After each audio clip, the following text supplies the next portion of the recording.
저희가 오늘부터 시작해서 조금 이렇게 패턴을 바꿔서 기도 재단 하던 거를 오후 예배할 것이고 오전에는 좀 베이직한 부분들을 다시 좀 다루려고 이렇게 그 위치를 바꿨습니다.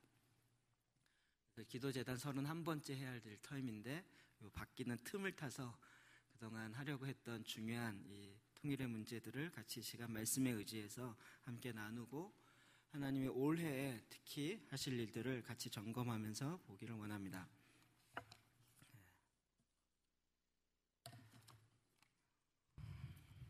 제가 오늘 이 말씀을 정말 지혜롭게 또 시간 안에 잘 전할 수 있도록 중보해 주시기 바랍니다.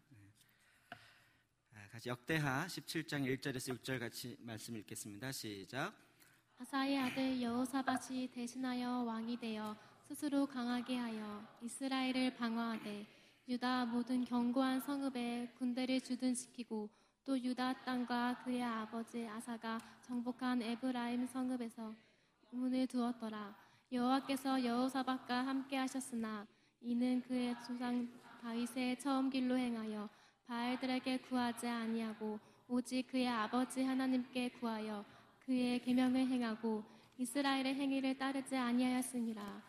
그러므로 여호와께서 나라를 그의 손에서 견고하게 하심에 유다 무리가 여호사밧에게 예물을 드렸으므로 그가 부귀와 영광을 크게 떨쳤더라.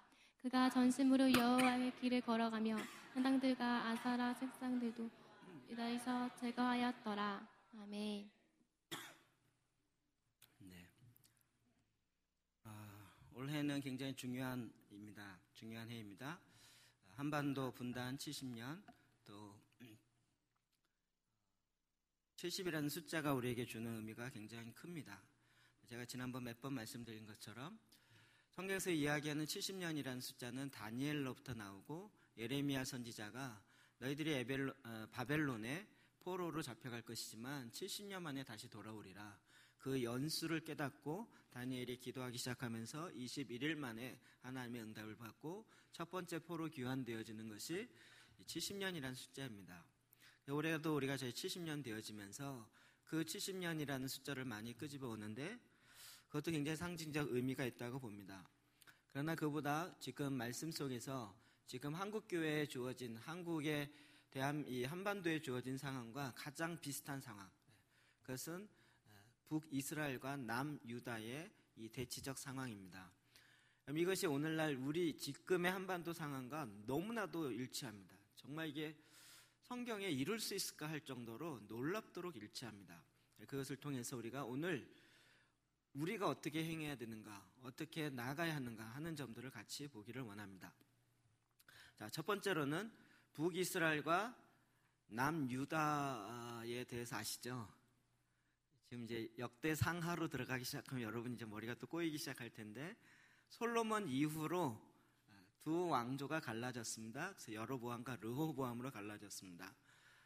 그래서 북이스라엘은 오히려 거의 하나님을 경외하는 왕이 없이 하나님을 다 대적하는 쪽으로 갔고 남유다만 전부가 아니고 몇몇 왕들만 하나님을 경외하는 쪽으로 갔습니다. 표를 하나 보여드릴까요? 유다와 이스라엘의 왕조의 대표입니다. 마이크 될까요? 핸드 마이크요? 하나 둘 셋, 네, 됐네요. 보시면 이게 북이스라엘입니다. 북이스라엘 왕조 여로보암, 그러니까 솔로몬의 이후로 여로보암과 르호보암 두 아들에 의해서 나라가 두 쪽이 나게 되어집니다. 그것이 BC 931년이 되어지죠. 여로보암이 22년간 북이스라엘을 다스립니다. 르호보암은 17년간, 그 다음에 아비야가 3년간, 그 다음에 아사 왕이 41년간 다스립니다. 오늘 우리가 읽었던 여호사밧 왕의 아버지가 아사 왕이 되어집니다. 그러니까 지금 여기서부터 시작하여 20년, 61년이 지난 다음에 여호사밧 왕이 25년 동안 이 나라를 다스리기 시작하는데 그 사이에 여로보암 왕, 그 북이스라엘은 나답 왕, 바하사, 엘라, 시므리는 왕으로 7일 동안 있었습니다. 7년이 아니고 7일. 그리고 이때 벌써 여기는 4대까지 가는데 여기서는 아합 왕까지 해서 7대, 8대까지 너무나도 자주 왕이 바뀌기 시작하는 거죠. 특히 우리가 지금 바라보는 이 아합 왕은 가장 하나님을 대적하면서 우상을 섬기는 것에 가장 앞장섰던 왕이라는 것을 알 수 있습니다. 이것이 여호사밧 왕과 거의 동시대에 같이 있습니다. 조금 감이 오시죠? 어렵지 않으시죠? 우리 이 정도 수준은 기본으로.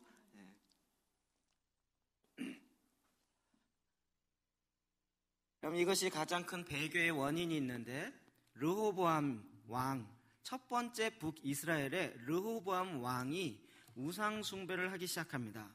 역대하 11장 15절인데요. 제가 역대하 11장 제가 찾아서 읽어보겠습니다. 11장 15절. 여로보암이 여러 산당과 숫 염소 우상과 자기가 만든 송아지 우상을 위하여 친히 제사장을 세움이라. 솔로몬 왕이 솔로몬 성전을 세우고 하나님을 경외했는데 그의 아들은 여로보암은 우상을 만들고 우상을 섬기는 제사장까지 만듭니다. 그래서 그로하여금 북이스라엘의 그 지파들이 우상을 섬기게 합니다. 16절에 이스라엘 모든 지파 중에 마음을 굳게 하여 이스라엘의 하나님 여호와를 찾는 자들이 레위 사람을 따라 예루살렘에 이르러 그들의 조상들의 하나님 여호와께 제사하고자 한지라. 무슨 얘기냐면 여로보암이 그 북이스라엘에서 송아지를 만들어 놓고 송아지를 경배하게 하니까 하나님을 경외하고 싶어하는 북이스라엘의 경건한 그리스도인, 경건한 성도들이 예루살렘으로, 즉 유다로 내려와서 하나님을 경외하려고 한다는 것입니다. 그럼 이것이 북한의 상황과 너무나도 같은데, 아합 왕으로부터 내려오는 이 4대가 김일성, 김정일, 김정은으로 이어지는 이 우상 숭배의 그 원인이 거의 똑같습니다. 이것이 이제 그 그림으로 아까 얘기했던 그 누구죠? 여로보암 왕이 벳단이라는 지역입니다. 벳단, 여러분 한번 찾아보시죠. 텔단이라는 곳인데요. 거기 찾아보면 성지순례에 가는 사람들이 그 텔단을 갑니다. 지금도 여로보암이 금송아지를 만들어서 그 앞에 제단 위에 올려놓고 했던 그 단이 아직 남아 있습니다. 굉장히 어마어마하게 크게 만들어 놓고 나라 전체를 이 금송아지 앞에 절하게 했습니다. 금송아지 하면 뭐가 생각나십니까? 출애굽했을 때 시내산에서 벗게 받을 때 밑에서 금송아지를 만들었죠. 근데 이 금송아지가 계속 나옵니다. 여로보암 때도 금송아지를 만들죠. 그리고 이것이 요즘 시대도 있습니다. 이건 어디 있는 걸까요? 네, 뉴욕 맨하탄 거리 가보셨나 보죠? 거기에 있는 금융거래소 바로 앞에 있는 황소입니다. 뿐만 아니라 그 앞에서 많은 관광객들이 사진을 찍고 굉장히 즐거워합니다. 여기서 끝나냐? 끝나지 않습니다. 이건 어디 있는 걸까요? 그 옆에 광고에 보면 KRX라는 게 있죠. 코리아 익스체인지. 우리나라 금융 거래하는 그곳 앞입니다. 이것이 옮겨왔을 때 이 상을 어떻게 할 것인가가 이슈가 됐는데 결국 금융투자협회 앞으로 옮겨오고 그것을 새롭게 했습니다. 금융과 관련되었을 때 이 황소, 황금송아지 이런 것들을 앞에 놓고 그것들을 굉장히 그 앞에 상으로 놓고 있지만 지금은 의미도 모르고 그냥 우리의 금융 계통이 금송아지처럼 이렇게 풍성하게 되길 원한다라는 의미를 갖고 있지만 그 뒤에는 계속 그 애굽으로부터 계속적으로 내려왔던 송아지를 섬기는 신과 같이 연결되어 있다는 것을 우리 너무나도 잘 알 수 있습니다. 그냥 만들어 놨을까요? 그 뒤에는 악의 실체들이 있다는 것을 알 수 있는 거죠. 제가 또 이거 찾아보니까 속초에도 길거리, 사거리 이렇게 원형으로 돌아갈 수 있는 사거리 한 복판에다가 금송아지를 만들어 놓고 그리고 이 속초에 상징으로 놓고 이렇게 이 황소를 상징으로 놓는 데가 너무나도 많이 있습니다. 이 얘기는 뭐냐면 풍요의 신을 쫓아가겠다는 것이죠. 이 시대에도 그것이 계속적으로 흘러내려오고 있는 것을 볼 수 있습니다. 이것은 물론 다니엘 시대에 만들어 놓은 금상이지만 결국 자기를 기념할 수 있는 최고의 동상을 만들어 놓고 그 앞에 지금 많은 백성들이 절하고 있는 거 보이십니까? 그 앞에 모두가 절을 하고 즉 모두가 다 경배하게 한다는 것입니다.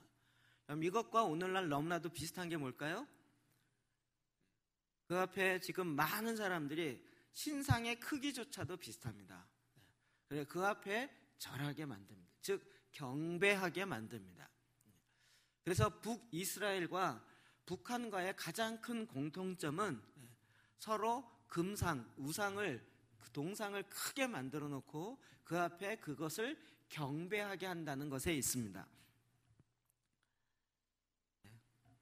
지금 많은 북한에 있는 모든 사람들은 이 앞에 경배하게 되어 있습니다. 이런 김일성의 동상이 2,000 몇 군데 있다고 제가 들었습니다. 곳곳에 있고 그리고 3,800이요? 3,800 많습니다. 원산에서 이 김일성 동상에게 거기에서 그 페인트를 부어가지고 페인트가 거기 묻었다는 이유로 그 앞에서 총살을 시켰습니다. 지금도 이렇게 이 동상을 경배하는 쪽으로 쓰고 있습니다. 우리는 북한을 향해서 어떻게 봐야 할 것인가? 물론 우리와 한 동족이고 한 민족 공동체다라는 것에 대해서 의심할 바가 없습니다.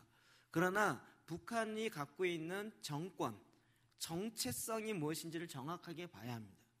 우리는 북한을 사회주의 국가나 공산주의 국가로 보고 있는데 정확하게 사회주의에서조차도 북한은 변형되어진 사회주의 혹은 왜곡되어진 사회주의로 보고 있어요. 다른 더 심한 얘기로 하면 북한은 종교 집단으로 보고 있습니다. 일반 사회주의와는 전혀 다른 시스템으로 가고 있고 국가 시스템 자체가 소련이나 중국에서 추구하고 있었던 사회주의적 이념과는 전혀 다른 형태로 가고 있다는 것이죠. 그래서 우리가 그 나라를 어떻게 규정하느냐에 따라서 접근하는 방법이 완전히 달라질 수밖에 없어요. 북한도 우리나라랑 혹은 적어도 중국처럼 어느 정도는 할 거라고 생각하는데 전혀 그렇지 않습니다. 국가의 개념이나 전제 자체가 완전히 다른 것을 볼 수 있습니다. 자, 결국 그 결과로 어떻게 되었습니까? 북이스라엘은 아수르에 의해서 여호와의 그 작대기에 의해서 멸망되었습니다. 지금 북한도 완전히 멸망 직전에 있습니다. 지금 조금이라도 중국에서 한 번만 쬐면 끝입니다. 우리는 북한이 지금 막 전력이 없어서 평양에 하루에 4시간밖에 전력이 안 갑니다. 그러면 우리 그 6.25 전쟁하기 직전에 383 그어지고 남한의 전기가 끊어졌다는 얘기 들으셨나요? 저는 어렸을 때 그 얘기 많이 들었어요. 왜요? 그 당시 남북한의 모든 전기는 어디서 왔습니까? 압록강에 있는 수력발전소에서 전기가 왔습니다. 그 전기가 남북한을 전체를 다 할 수 있을 정도였습니다. 근데 그걸 남한으로 가는 전기를 끊었습니다. 그래서 남한은 전기가 없어서 아주 암흑천지였습니다. 그러면 북한도 그 수력발전소에서 나오는 전기 아직도 있어야 되지 않을까요? 그런데 전기가 부족해요. 왜 그럴까요? 그 전기를 다 동북 삼성으로 빼고 있습니다. 중국으로 뺍니다. 왜 뺍니까? 중국에서 그 전기값을 대신해서 북한에 쓰는 기름의 건 80%를 그 전기값으로 대신 받고 있습니다. 그러니까 중국이 기름을 북한에게 주지 않기로 딱 하면요, 북한에 있는 모든 기름으로 쓰는 도구들은 다 수도비입니다. 전쟁으로 쓰는 탱크나 이런 것조차도 에너지가 없기 때문에 수도비일 수밖에 없습니다. 그러니까 지금 북한이 중국과의 이 관계는 굉장히, 그래서 옛날에는 혈명이다, 혈맹이다 이렇게까지 이야기했는데, 그러니까 중국이 조금이라도 돕는 걸 멈추기 시작하면 북한은 완전히 끝난다, 이런 것을 북한도 잘 알고 있습니다. 그리고 이런 일들에 대해서는 우리 세계의 정세를 아는 사람은 다 아는 거죠. 북이스라엘이 결국은 우상 숭배로 인하여서 아수르, 성경이 이야기하는 아시리아 제국에 의해서 멸망됐습니다. 이게 BC 722년이죠. 그래서 거기 있는 사람들이 하나님의 말씀에 기록된 대로 열방으로 흩어지게 됩니다. 그래서 메대, 우리 이야기하는 메대라는 지역 나오죠. 다니엘에 나오는, 그때 나오는 그 지역입니다. 그리고 결국 남유다도 바벨론에 의해서 멸망되어집니다. 그 다음 제국으로 일어나는 것이 바벨론 제국인데, 이 바벨론 제국 약 300년 동안 이쪽 지역을 다 통치합니다. 바벨론의 유물이 발견되지 않아서 바벨론은 성경에만 나오는 제국으로 되어 있어요. 그래서 실제는 없는 제국이 아닌가, 성경이 만들어낸 것이 아니냐, 그래서 성경이 틀렸다, 이런 얘기를 하는데, 최근에 바벨론 유물들이 찾아지고 있습니다. 나중에 제가 수요일날 영상으로 보여드리겠습니다. 자, 뿐만 아니라 북이스라엘과 남유다의 이 국토의 사이즈 자체가 약 4분의 1밖에 안 됐습니다. 남유다의 한 4배 정도가 북이스라엘이었습니다. 남한도 마찬가지였습니다. 북한에 비해서 훨씬 작습니다. 여기 보는 녹색, 이것이 지금 유다 지방입니다. 유다. 그리고 북이스라엘이 약간 자줏빛 나는 것이 북이스라엘입니다. 정말 우리나라랑 거의 비슷합니다. 모든 자원, 지하 자원, 천연 자원 이런 것들이 거의 북쪽에 있고, 남쪽에는 별로 광야가 많고 별로 갖은 광산물이 없습니다. 그래서 살아내기가 쉽지 않은 지역입니다. 한국도 지금은 한반도도 이렇게 갈라져 있습니다. 북한이 훨씬 지역적으로 많이 있고, 지하 자원이나 여러 가지 측면에서 훨씬 더 많은 지하 자원을 갖고 있습니다. 지난번에 우리 한 3년 전에 원정아 목사님 와셔서 이 지하 자원 비교를 쭉 했었죠. 정말 어마어마한 지하 자원들을 북한이 지금도 갖고 있고, 사실은 그 지하 자원을 대부분 중국이 벌써 선점하고 있습니다. 우리가 통일되고 나도 그 지하 자원에 대한 소유권은 중국으로 이미 가 있는 것들이 많이 있습니다. 그냥 이런 차원에서 이야기를 한다면, 저도 이 부분에 정리가 안 됐다가 이번에 정리가 정확하게 되더라고요. 우리가 지금 개성공단에 대한 논란이 많이 있지만, 여러분, 이 개성공단이 굉장히 중요한 것은 뭐냐면, 지난번에 한번 말씀드렸죠. 개성공단에 오는 사람들이 개성에서 오는 것이 아니라 북한 전역에서 사상이 아주 투철한 사람들을 뽑아가지고 개성공단에 노동자로 보냅니다. 그리고 거기서 나온 약 90% 내지 95%의 월급을 북한이 가져가고, 나머지 5%나 10%를 본인이 갖습니다. 우리랑 거꾸로죠. 우리는 11조를 내는데 거기는 11조를 자기가 갖고 10분의 9를 나라가 가져갑니다. 그래도 그것이 자기에게 유익이기 때문에 그렇게 거기에 갑니다. 그런데 그 개성공단에 오는 사람들이 조금 일하다 보면 눈이 금방 휘둥그레져요. 왜요? 평양만 하더라도 전기가 4시간밖에 안 들어오고, 지하시설, 하수도, 그러면 북한은 성군 정치, 선군이 선한 일을 먼저 한다는 얘기가 아니라 군을 먼저 하는 정치, 군을 최우선으로 하는 정치를 하기 때문에 모든 돈의 투자의 우선순위를 군에다 합니다. 그래서 평양 시내는 지금 하수도관이 아직도 일제 했던 그대로 쓰고 있습니다. 거기에다가 그래서 비만 오면 이 하수도관으로 물이 내려가지 않아서 그냥 완전히 진흙바닥이 되는 거예요. 이게 북한의 수도인 평양의 실정이고, 아스팔트마다 구멍이 막 뻥뻥 뚫려가지고요. 근데 그것을 이렇게 복구할 수 있는 그런 돈과 그런 힘이 없습니다. 근데 개성공단이라고 딱 남한에서 만들었다고 보니까 도로가 기가 막히게 깔려 있어요. 사람이 안 다니는데도 가로등이 쫙 깔려 있고, 밤마다 빛이 들어오고 24시간 전기가 끊어지잖아요. 아무리 사상이 철저하게 무장됐다 할지라도 이 사람들이 거기 한번 와보면요, 이게 남한의 실상이구나라는 걸 압니다. 그런데 이런 식으로 지금 중국은 낮은 지역과 몇몇 지역에 북한과 특구를 만들어서 중국이 먼저 섬정하는 그런 지역을 만들어가고 있어요.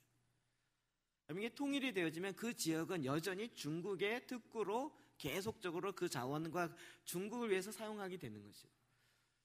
이제 지금 이게 통일이 되면 개성공단은요, 그냥 그대로 남한의 공단으로 사용할 수 있는 거예요. 그러니까 우리가 이런 공단의 개념을 더 많이 만들면 통일이 되고 난 다음에 그것은 그쪽으로 발전하기 위한 가장 중요한 전초기지가 될 수밖에 없습니다. 그러니까 이것이 정권의 유지 차원인가 다른 차원에서 이렇게 쓸 것이 아니라 정말 지혜를 갖고 해야 될 필요성들이 있습니다.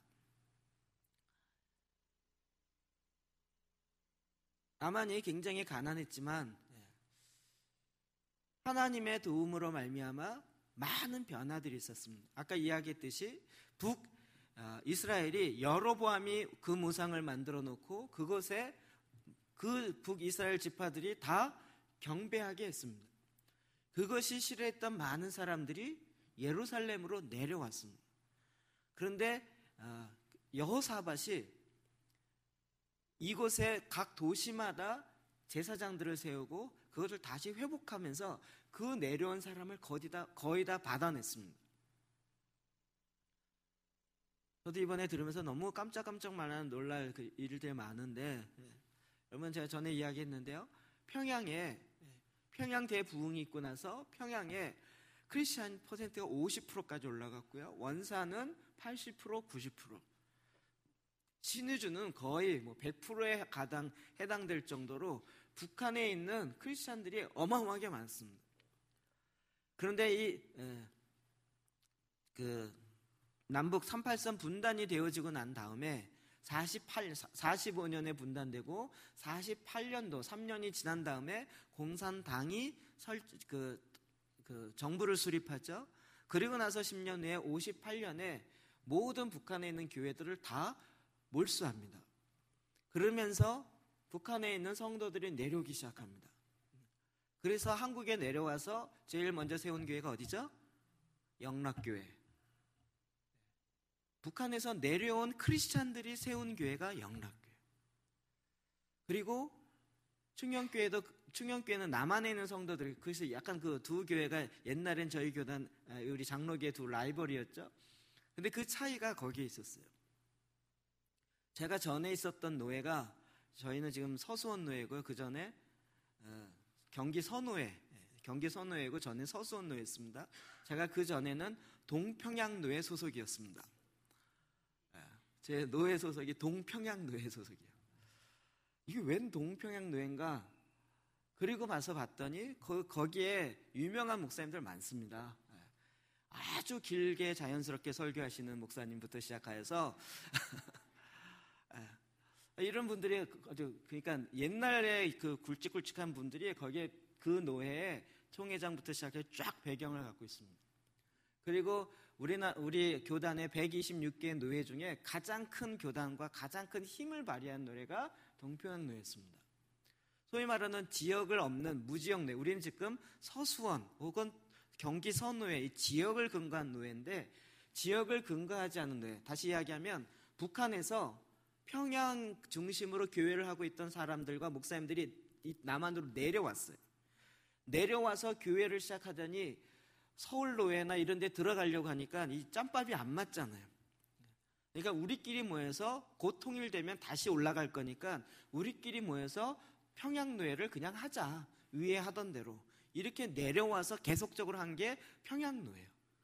그리고 그게 커지면서 갈라지고 여러 가지 이유로 동평양노회, 서평양노회, 그리고 이런 식으로 이제 4개로 갈라지고 이렇게까지 되었습니다. 지금도 무지역노회, 황해노회부터 시작하여 굉장히 많은 무지역노회가 대부분 다 북한에서 내려온 성도들의 열정에 의해서 세워졌습니다. 그들이 주문진과 속초와 이쪽으로 굉장히 많이 있고요. 왜요? 곧 통일되면 올라가니까요. 그리고 이 남한 쪽에 세워졌습니다. 한국 기독교, 남한의 기독교는 어떤 의미에서 북한에서 내려온 성도들에 의해서 열심적으로 일어나서 지금 되어진 겁니다. 그것을 무시할 수 없어요. 그렇기 때문에 남한에서 그 비전, 그러니까 소망이죠, 소망. 다시 고향에 돌아갈 것과 그 평양에 있었던 놀라운 대부흥의 부흥의 영광들을 다시 회복하고자 하는 그 열정. 그리고 남한에 어차피 계속 살 것이 아니고 통일되면 다시 올라갈 거니까 여기서 그냥 할 수 있는 대로, 원래 나그네 인생들이 잘 살잖아요. 계속 교회를 세우고 펄쳐하고 우리 올라가면 금방 통일되면 올라갈 거니까 이러면서 교회를 세워놨던 것이 이와 같은, 그러니까 북이스라엘과 남유다의 부흥의 역사가 이 같은 패턴으로 가고 있다는 것입니다. 그러면 그 당시에 이따가 얘기하지만 여호사밧 시대에 유다와 북이스라엘은 작은 국가였습니다.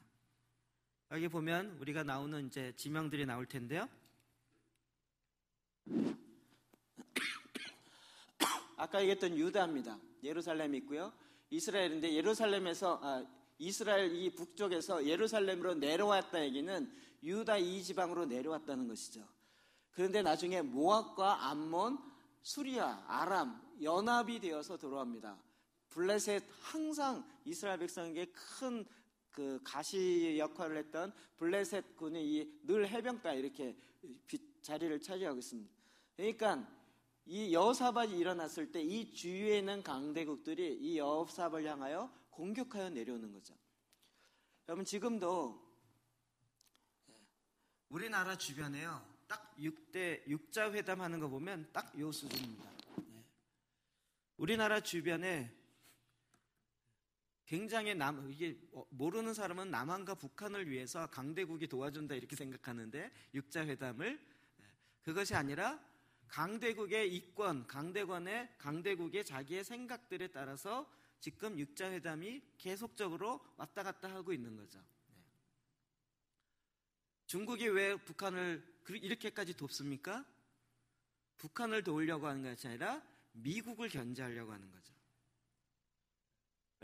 중국이 북한을 돕는 것이 그냥 순수하게 무슨 동포회 때문에 돕는다고 생각하는 건 큰 착각이죠. 만약에 북한이 남한과 통일되어지면 이 북한과의 경계선이 남한과의 국경선이 되어지면 중국은 굉장히 불편하죠. 왜요? 남한은 거의 미국과 혈맹에 가깝도록 되어 있기 때문에. 일본도 마찬가지입니다. 일본도 지금 전쟁에 대한 권한이 없지만 이제 점차 자위대를 만들어가기 시작하면서 지금 국방력에 의해서는 11위까지 올라갔습니다. 전쟁을 할 수 있는 적전 수행권은 없지만 실제로 군사력은 세계 11위입니다. 이 주위에 북한과 남한이 끼어서 큰 나라 눈치를 보면서 살 수밖에 없는, 그래서 육자회담을 할 때마다 각 6개 나라가 각각 자기의 생각과 이점에 따라 하기 때문에 사실은 북한과 남한의 생각보다는 이 강대국의 생각에 의해서 많이 움직여지는 거죠. 이거 다 볼 시간은 없고요. 자, 그렇다면 이런 상황 속에서 여호사밧이 어떻게 했는가? 역대하 17장 3절 4절입니다. 시작.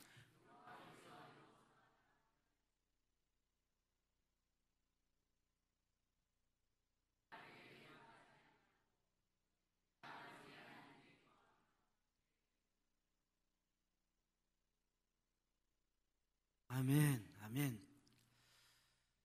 우리는 이스라엘 왕들이 다 하나님을 경배했으리라고 생각하는데, 일단 북이스라엘의 여로보암부터 시작했던 그쪽은 대부분 다 우상 숭배하고 바알신을 아예 만들어 놓고 그 앞에 절을 하게 하는, 그리고 그것을 국가의 정책으로 삼는 그 일들을 했습니다. 지금 북한과 같죠. 이것이 또 좋아 보이기 때문에 남유다의 왕들도 생각이 왔다 갔다 하는 왕들이 많이 있었습니다. 그런데 여호사밧 왕은 조상 다윗의 처음 길로 행하여 바알들에게 구하지 아니하고, 바알의 신, 그러면 풍요의 신, 우상 숭배하는 풍요로움, 바알의 신, 즉 자본주의, 만몬과 같이 연결되어 있는 게 바알의 신입니다. 오늘날로 얘기하면 아까 금송아지, 금융권으로 섬겨지는 그 신과 이야기하는 거죠.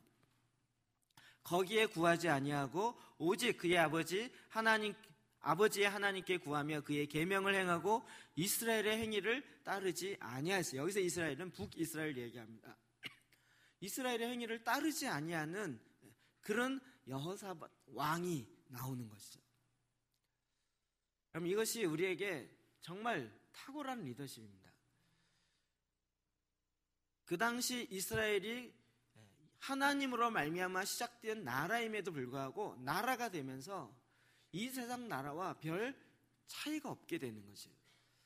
그래서 오히려 하나님의 얼굴을 구하며 하나님이 원하신 대로 하는 것이 이상하게 되어지는, 그러나 여호사밧 왕은 하나님이 원하시는 쪽으로 그가 마음을 정하고 그 정책을 펴갔던 것이죠. 그래서 12절, 13절, 19절까지 봅시다. 시작. 여호사밧이 점점 강대하여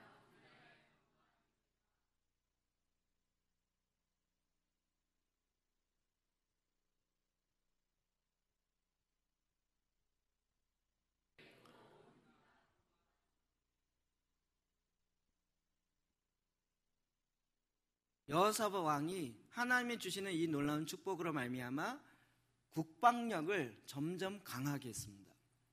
여러분, 지금도 우리나라가 이 국방력을 강하게 하는 건 굉장히 필요합니다. 소위 이야기하는 전쟁 억지력이라는 거죠. 전쟁을 워낙 힘이 있기 때문에 건드릴 수 없게 만들 정도로 해놓는 거죠.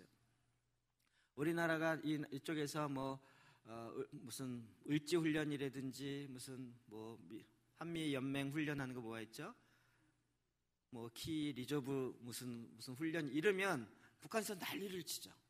왜 그럴까요? 그때 훈련하러 오른 항공모함이나 미국 그 전투력만 가지면 북한을 쑥대밥 만들기에 충분한 전투력이 오기 때문에 그래요. 그냥 B-1 폭격기 정도 하나만 떠도 여기서 난리를 치는 것은 이 폭격기 하나만 갖고도 북한의 웬만한 시설을 거의 다 무너뜨릴 수 있기 때문에 이거 하나 뜨는 것 때문에 난리를 치는 거예요. 그러면서 오히려 우리를 먼저 공격하려고 한다라고 이야기했는데 제가 보기엔 그들이 느끼는 느낌이에요. 근데 이것은 계속 전쟁 억지력을 위해서 필요한 것이죠. 여러분, 여호사밧 왕이 이 도시들을 다 하면서 그 도시를 지키는 군사들을 만들어 가는데 그걸 다 더해보면 116만 명의 군사를 세워요. 그래서 견고한 성읍들을 만들어 가고 있어요. 그리고 나중에 연합군과 전쟁할 때는 찬양대를 조직하죠. 12절입니다. 20장 시작. 우리 하나님이여 그들을 징벌하지 아니하시나이까. 우리를 치려오는 이 큰 무리를 우리가 대적할 능력이 없고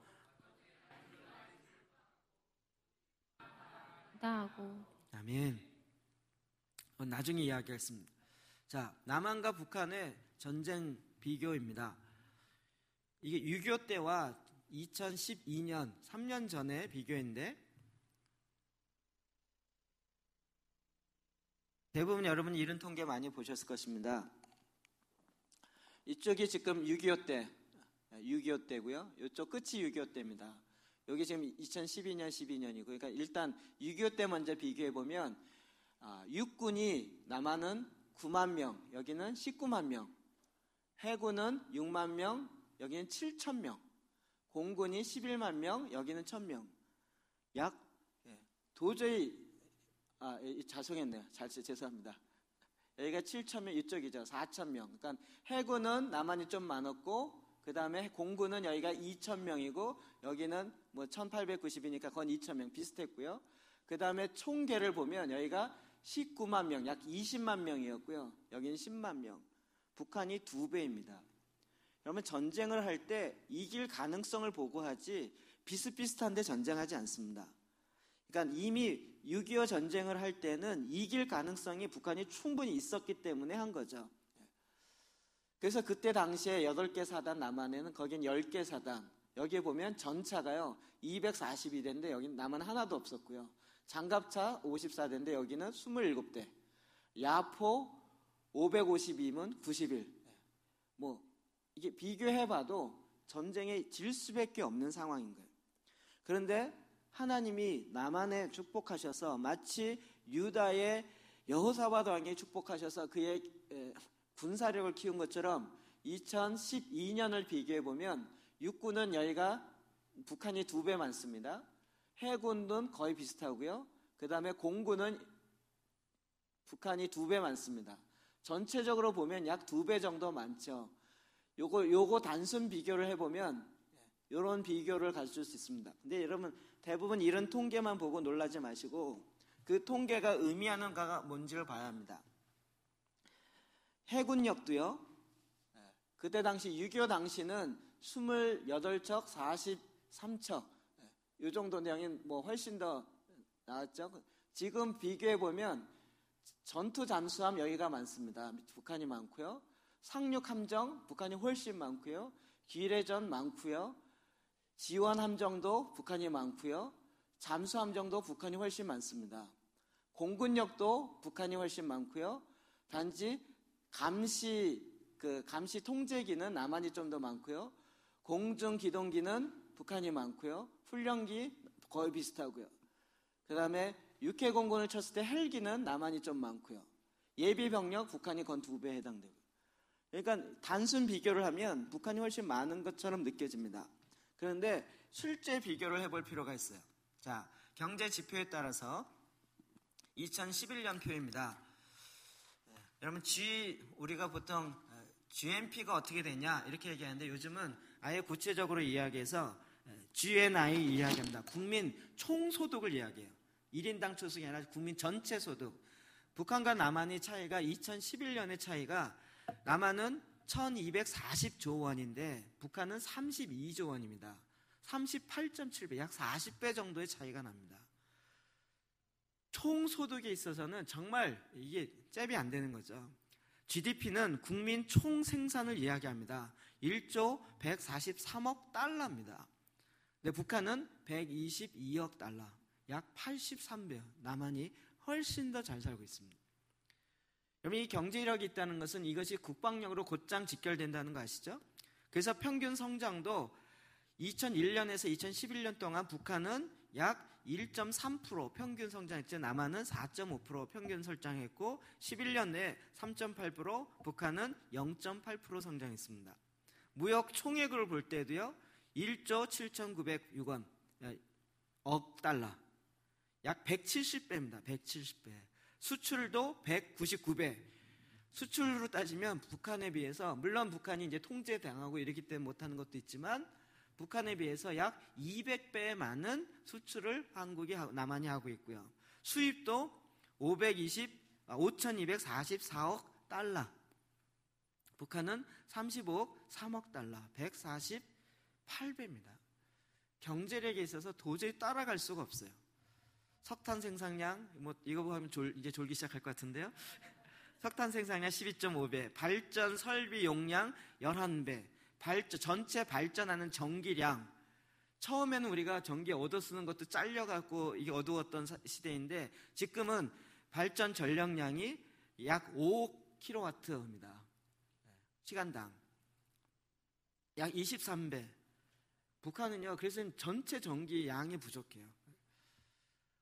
석유 원유를 갖고 오는 것도 약 241배요. 자동차 생산량 1164배. 북한은 1년 동안 4,000대 만들 수 있고요. 남한은 465만 7,100대 만들어요. 1,000배 이상 만들어냅니다. 쭉쭉쭉 비교해보면 어마어마하다는 거 아시겠죠? 자, 실제적인 국방비를 비교해 보시죠. 남한이 국방비가 255억 7억 달러입니다. 북한은 우리보다 전체 GDP 총생산량에 비해서 우리는 2.5% 쓰는데 거긴 6.7% 써요. 훨씬 많은 양을 국방비로 쓰는데 실제 액을 비교해보면 우리는 255억 달러, 북한은 8억 1,000달러. 전혀 군 병력에 있어서도 북한이 훨씬 많습니다. 문제는 실제적인 이것을 운영할 수 있는 이 무기가 어떠냐 하는 것입니다. 해군에 있어서 밑그림으로 이렇게 흐릿하게 보이는 그림 보이시나요? 배, 독도라고 했고 배요. 보이시죠? 예. 이게 지금 1만 톤급 되어지는 해군 함정인데 남한에는 한 척 있습니다. 그러면 이런 배 하나 딱 뜨기 시작하면 주변에 대부분 다 커버할 수 있을 만큼 북한은 없습니다. 아까 단순 비교를 하면 북한이 굉장히 많잖아요. 그게 대부분 뭐냐면 조금만 더 볼게요. 7,000톤급, 우리가 요즘 얘기 많이 하는 세종대왕급이라고 이야기하는 그와 같은 군함, 밑에 밑그림이 있죠. 남한은 그건 3척이 있습니다. 세종대왕, 율곡, 서해류, 성룡. 그래 북한은 없습니다. 자, 내려와서 3,000톤급, 남한은 뭐 쭉쭉 해서 9척 있습니다. 북한은 없습니다. 2,000톤급, 남한은 10척 있습니다. 북한은 없습니다. 자, 1,000톤급. 1,000톤급 하면 그때서 이제 북한이 나오기 시작합니다. 북한의 대부분 배는 자기네 자체 생산한 게 아니라 2차 대전 이후에 러시아나 중국이 쓰고 남은 거를 준 배를 지금까지 타고 있습니다. 자체 경제력이 안 되니까 그걸 계속 유지. 그러니까 지금 해군함이 점점 커지면서 기능이 자꾸 발전하고 있는데 북한은 그것을 따라잡을 수가 없어요. 그러니까 단순 비교를 하면 좀 표현이 그렇지만 북한에는 그냥 고철덩어리 배가 여전히 많아요. 근데 그거를 폐기할 수가 없는 게 그냥 숫자적으로 많이 갖고 있어요. 잠수함 같은 경우는 북한이 이제 정기전이 아니라 비정기전, 이것 때문에 잠수함에 많이 투자하고 있는 상황이에요. 북한은 이제 2,000톤급 잠수함을 있을 거라고 추정하고 있어요. 남한에 이제 1,500톤급은 남한에 3척 있는데 북한은 20척 정도 있습니다. 이것도 다 소련에서 쓰던 것들입니다. 그래서요, 재밌는 것은 그 당시에 이 잠수함 안에요, 화장실이 없습니다. 북한의 잠수함은 화장실이 없어요. 한번 타면 절대 화장을 볼 수가 없어요. 그래서 타기 전에 미리 다 빼놓고 타야 돼요. 남한처럼 그 안에 모든 시설 다 있고 이렇지 않습니다. 계속 발전하기 때문에 더 나은 시설 가야 되는데 그게 아니고요. 북한은 그냥 2차 대전 때 쓰던 걸 그냥 계속 갖고 있는 상황입니다. 공군 전투기, 우리 남한이 F-15 또 F-16 뭐 이 정도입니다. 이것도 여러분 대수를 비교할 것이 아니고요. 실제 무장할 수 있는, 한번 딱 틀면 무기를 몇 톤까지 갖고 뜰 수 있는 걸 봐야 되는 거죠. F-16이 6.5톤의 무기를 잡고 뜰 수 있습니다. F-15는 11톤의 무기를 잡고 4,400km를 갈 수 있어요. 그런데 북한의 주력 비행기는 미그 21기, 이것도 소련기죠. 그것이 150기가 있는데 제일 첫 번째 보면 71년도에 무장 몇 톤이에요? 2.0톤을 가지고 1,100km를 나를 수 있어요.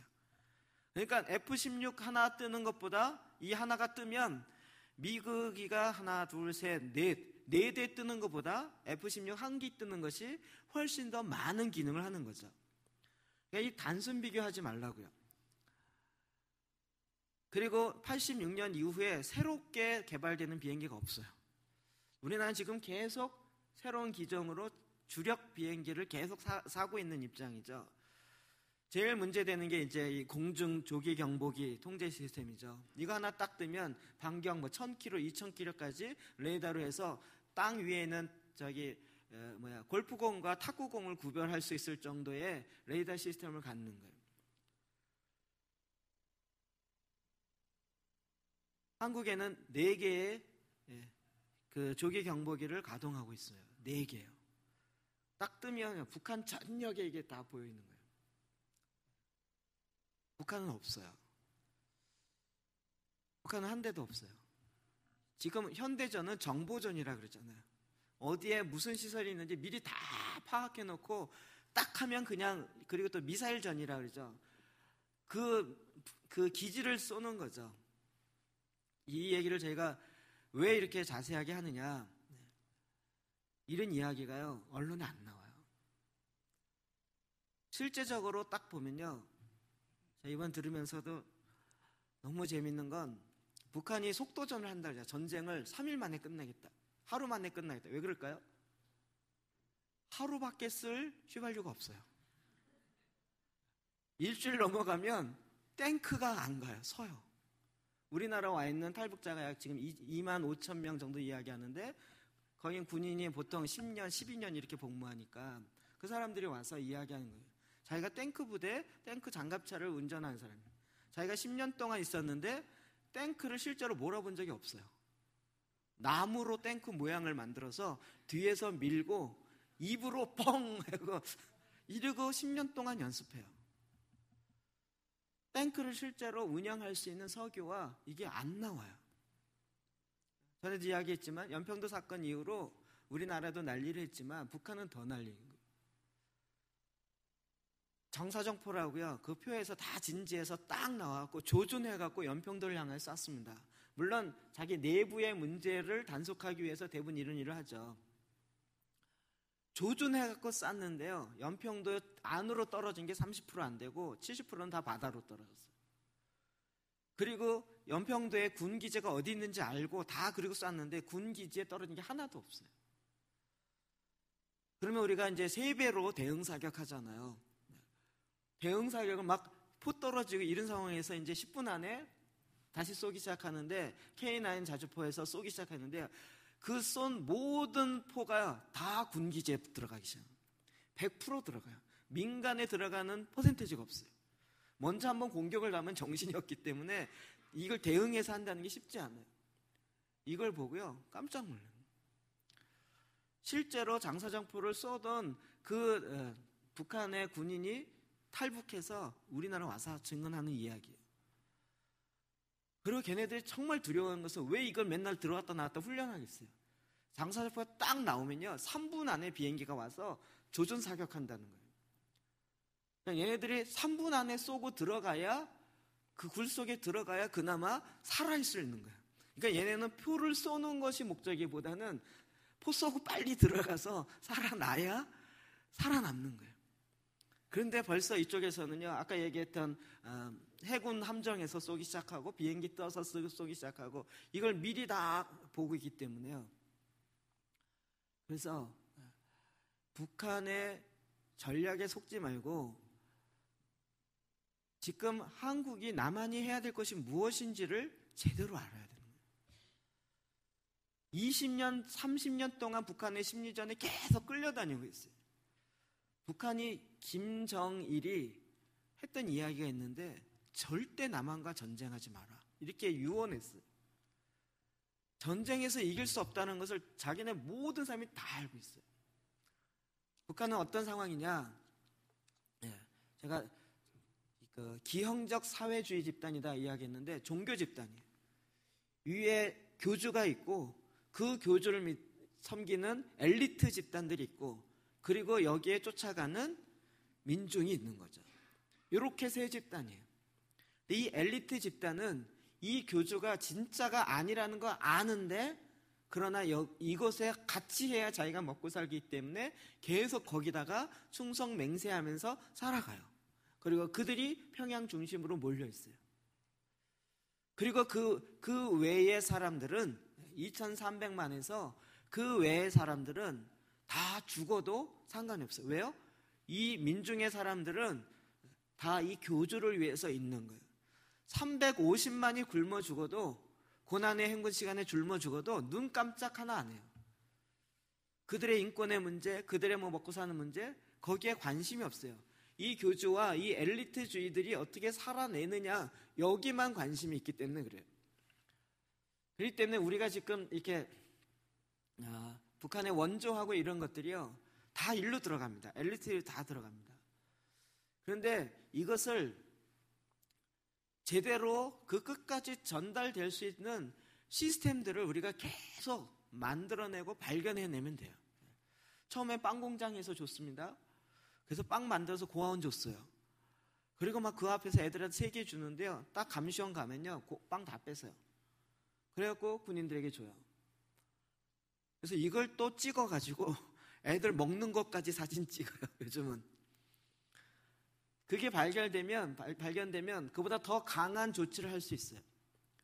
그리고 북한의 콜레라나 장티푸스나 아이들에게 전염병이 너무 심해요. 우리나라가 분유 같은 경우도 처음에 분유 줬을 때 아이들에게 안 갔어요. 다 당 간부들과 엘리트들이 다 가진 거예요. 그래서 처음에 먹어보니까 맛있잖냐, 분유 다 먹고 그래요. 그런데 그 많은 거를 어떻게 다 먹어요? 그러니까 이제 좀 친척들 나눠주고 이러면서 퍼져가기 시작했어요.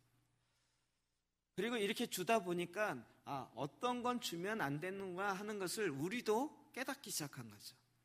그다음부터 뭘 줘요?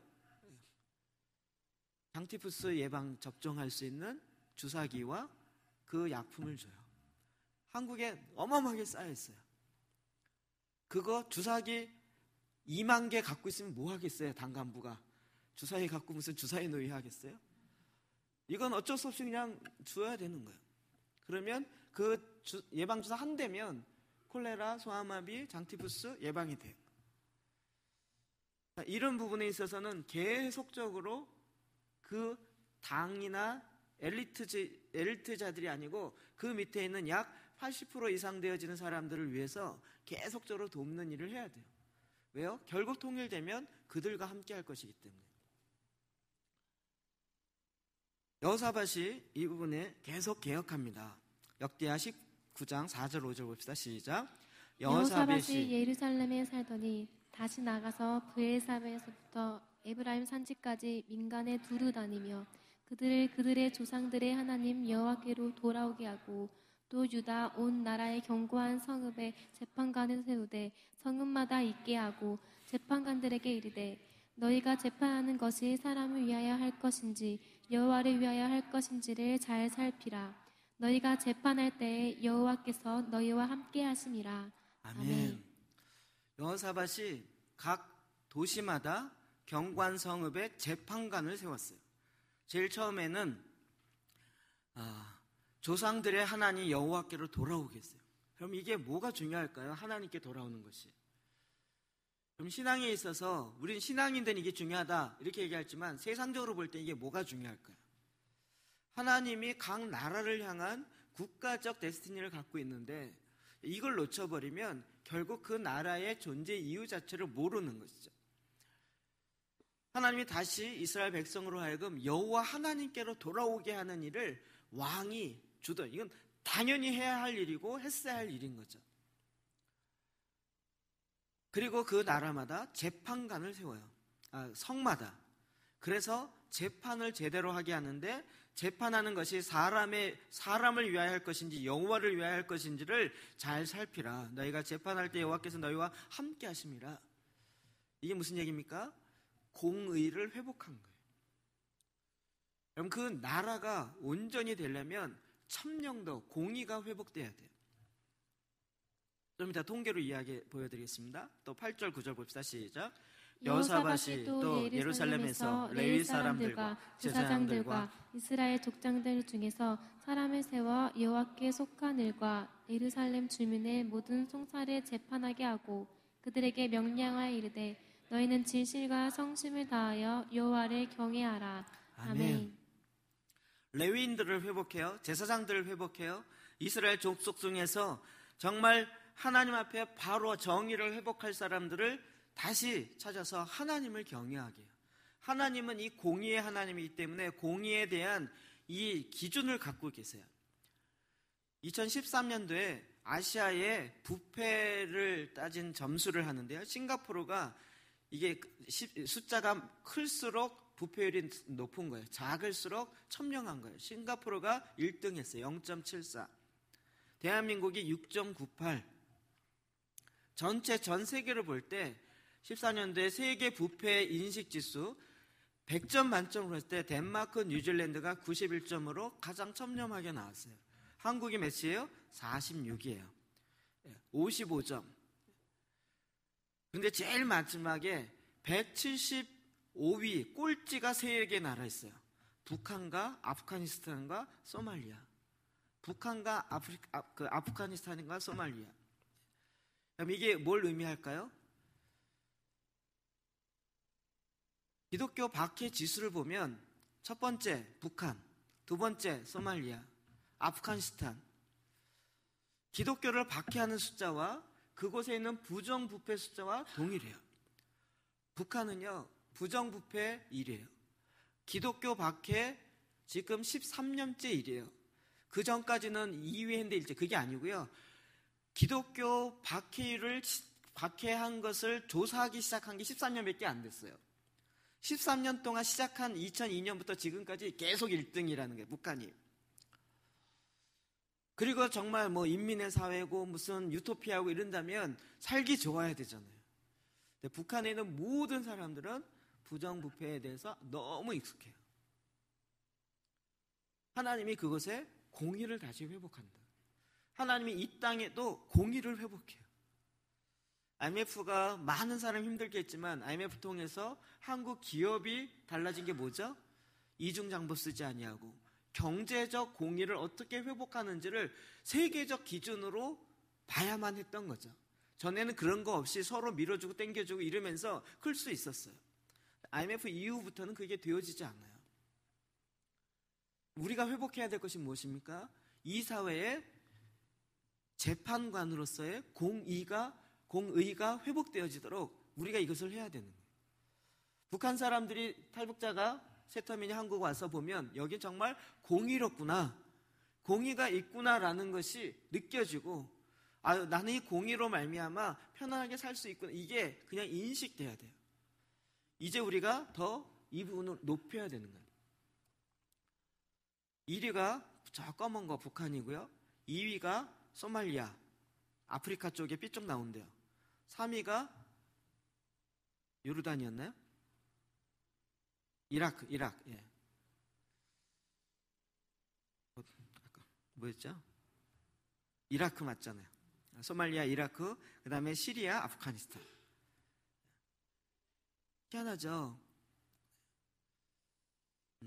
부정부패와 기독교 이 박해 지수와 이건 그냥 종교적 성향에 끝나지 않아요. 하나님이 그 사회에 그래도 하나님을 알고 하나님의 성품을 따라가는 자들이 공의, 정의를 세워가는 일들을 하는 거죠. 여호사밧을 통하여 하나님이 이 남유다를 어떻게 회복하고 어떻게 다시 영적인 부흥뿐만 아니라 여호사밧 개혁을 통하여서 영적인 부흥뿐만 아니라 국가적 문제를 해결했는지를 우리가 이것을 통해 이렇게 캐치하게 되죠. 그런데 여호사밧 왕이 부족한 것이 있었습니다. 역대하 11장 1절입니다. 시작. 부귀와 영광을 뜨게 떨쳤고 아합 가문과 혼인함으로 인척 관계를 맺었더라. 아까 이야기했던 아합 왕 가장 부정부여 많고 뿐만 아니라 바알과 아세라 신을 섬기도록 선지자 400명, 450명까지 먹이면서 제사장들을 그들을 섬기는 제사장을 했던 그 아합 왕과 어떻게 해요? 혼인의 인적 관계를 맺어요. 사람의 방법으로 남유다의 조그마한 이 나라를 유지하고자 하는 사람의 방법을 써요. 하나님이 이것을 기뻐하지 않아요. 우리가 지금 정책할 때 나만이 여기서 살아남을 수 있는 길은 뭐냐? 그래서 지금 정권이 바뀔 때마다 친미로 갈 거냐 친중으로 갈 거냐 이러면서 왔다 갔다 하죠. 우리가 지금 누구를 더 의지해야 할 것이냐 이런 부분에서 굉장히 고민해요. 근데 우리는 어떤 강대국과 혼인관계, 친밀의 관계로 이 문제가 풀어지는 것이 아니라고요. 이거 실수하지 말아야 돼요. 역대하 19장 2절 3절 시작. 하나님의 아들 선견자 예후가 나가서 여호사밧 왕을 맞아 이르되 왕이 악한 자를 돕고 여호와를 미워하는 자들을 사랑하는 것이 옳으니까 그러므로 여호와께서 진노하심이 왕에게 임하리이다. 그러나 왕에게 선한 일도 있으니 이는 왕이 아세라 묵상들을 이 땅에서 없애고 마음을 기울여 하나님을 찾음이니이다 하였더라. 아멘. 아방의 부족함 아까랑 계속 연결되어 있는 거죠. 선지자 예후가 여호사밧 왕의 그 잘못을 이야기해요. 왕이 악한 자를 돕고 여호와를 미워하는 자를 사랑하는 것이 옳으냐, 즉 아합 왕과 같이 결탁하고 그래서 하나님이 미워하는 자를 그와 홀린 관계를 통하여서 조약 관계를 갖는 게 과연 옳으냐. 그러나 선한 일도 있죠. 아세라 목상을 이 땅에서 없애고 마음을 기울여 하나님을 찾았다. 우리는 여기서 정말 정확하게 하나님 우리에게 뭘 원하는지 알아요. 하나님을 의지하는 하나님의 백성, 이것이 다시 회복되어지길 원합니다. 그럼 6.25 전쟁을 쭉 훑어보면 6.25 전쟁에 아까 그 6.25 전투력과 군사력 비교해봤죠. 남한이 도저히 이길 수 있는 상황이 아니에요. 그런데 지금도 불가사의한 것 중에 하나라고 이야기하는데, 북한이 서울을 수복하고 나서 3일 만에 서울을 뺏었어요. 그러면 수도가 3일 만에 뺏긴다는 건 이건 수치예요. 그리고 계속 방송에 여러분 안전합니다, 안전합니다 머물러 이래놓고 벌써 정부와 대통령은 다 도망갔고, 그리고 나중에 한강대교를 터뜨렸죠. 이런 것 자체가 굉장히 민족적 수치예요. 근데 되게 아이러니한 일은 뭐냐면, 그때 그냥 밀고 내려갔으면, 김일성이 그냥 밀고 내려갔으면 부산까지 일주일이면 가요. 그런데 서울에 한 달을 머물러요. 머물면서 서울을 굉장히, 그러면서 서울에 남아있었던, 도망가지 못하고 방송 듣고 끝까지 믿고 있었던 그런 사람들 뭐 색출해내고, 그러면서 자기네가 서울을 수복했다는, 서울을 차지했다는 것으로 자축하고 이젠 다 이겼다 이러면서 한 달 동안 거기서 미적거리면서 있어요. 그러는 사이 북한의 부산 그 낙동강 주변에 마지막 진지를 구축하죠. 그리고 거기 일주일 만에 밀어버렸으면 도저히 정신 차리고 다시 대응할 수 있는 힘이 전혀 없었고, 유엔이 도와줄 수 있는 기간이 없었어요. 그런데 왜 그런지 모르지만 한 달 동안 서울에 미적거려요. 그리고 두 번째로는, 그때 원장한 목사님도 이야기했지만, 유엔군이 들어오면 이 부산에서 밀고 들어올 것이냐, 아니면 상륙작전을 할 것이냐, 이 둘 중에 하나를 할 것인데, 이것 때문에 고민을 많이 해요. 그런데 에휴, 상륙작전을 하겠냐 설마 이러고 이것을 포기하고 이 부산부터 밀고 올라올 것에 대한 대책을 세워요. 완전히 허를 찔리죠. 그러면서 전쟁이 갑자기 뒤집어져요. 여러분, 그 뒤에 있는 야사가 아니라 실제 일들은 너무나도 놀라요. 맥어더 장군 누굴까요? 유대인이에요. 유대인과 긴밀한 관계를 갖고 있어요. 키신저 그때부터 시작하여 다 유대인들이에요. 이 얘기는 나중에 더 이야기할게요. 이 한국사에 있어질 이야기를 하기 시작하면 또 요즘에 이호 목사님이라고요. 그거 연구해서 어마어마하게 지금 막 안 다니는 데 없이 강의하고 다니는데, 한국사의 전쟁, 6.25 전쟁에 보면요, 불가사의한 게 많아요. 그리고 그때 그로 말미암아 하나님이 정말 희한한 일을 하셨어요. 이거는 하나님이 하셨다라고 볼 수밖에 없는 것이에요. 우리가 왜 주의 얼굴을 구하고, 그 부산에서 제일 많이 했던 게 그거죠. 마지막 낙동강 진지를 놓고 이건 무너지면 끝인데, 완전히 밀려서 바다 떨어지는 거 외에는 없는데, 그래서 어떻게 했습니까? 이승만 대통령이 목사님들을 불러다 놓고 부산대 앞에서 운동장에서 목사님들 나라를 위해서 금식하며 기도해 주십시오. 그래서 그때 부산에 모여있는 목사님들이 금식하며 40일을 나라를 위해서 기도하기 시작했고요. 이건 일반사에 나오지 않는 이야기지만, 그러나 하나님이 하나님의 얼굴을 구하는 자들을 통하여 하나님의 이 나라를 다시 회복하게 하시는 거죠.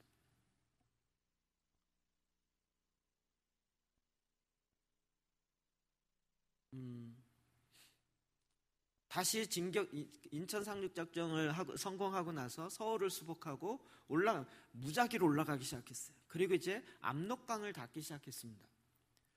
그럼 이때 맥아더 장군이 만약에 중국이 내려오면 핵을 쓰겠다라고 이야기했었어요.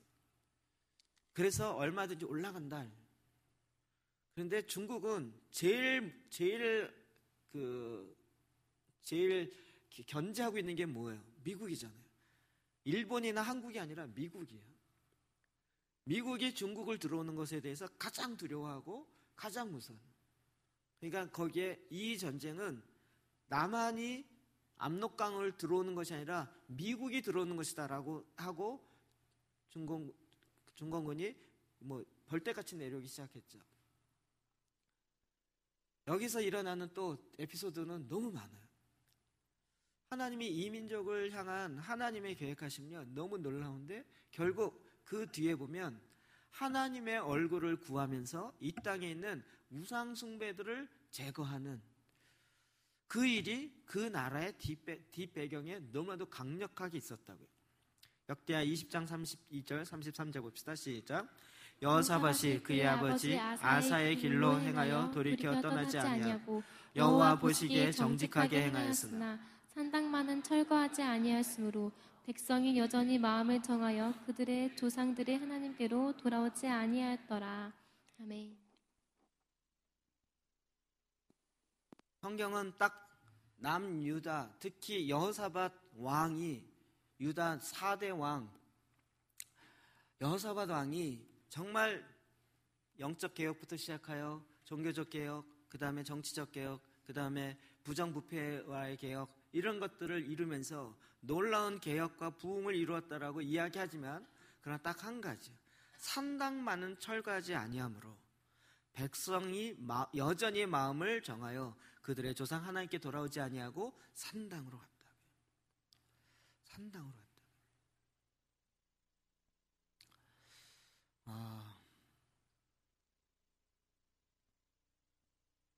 이 얘기를 해야 되는지 안 해야 되는지 모르겠지만, 하나님께서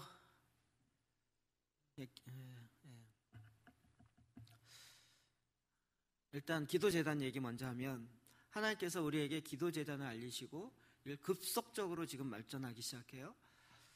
그리고 이건 그냥 국가 번역이다, 저는 트랜스포메이션이다, 이 정도 생각했는데, 이게 전체적으로 쫙 연결되어 있구나.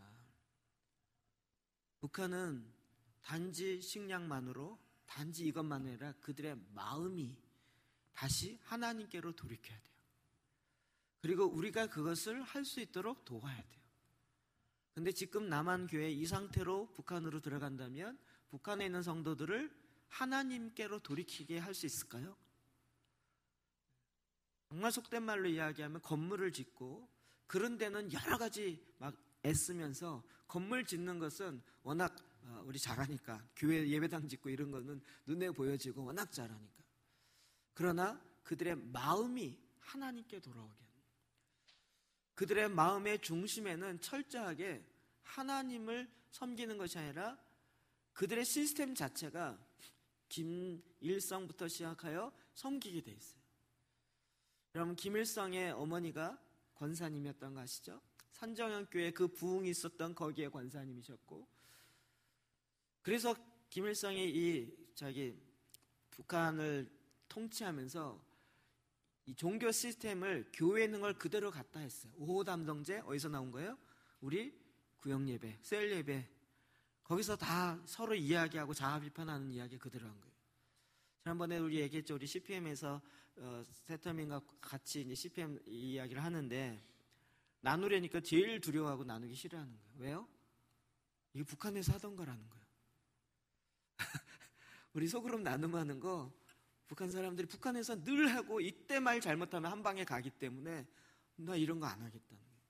교회 오면 그들이 섬찟섬찟 놀라는 것이 북한에서 하던 거랑 너무 똑같다는 거예요.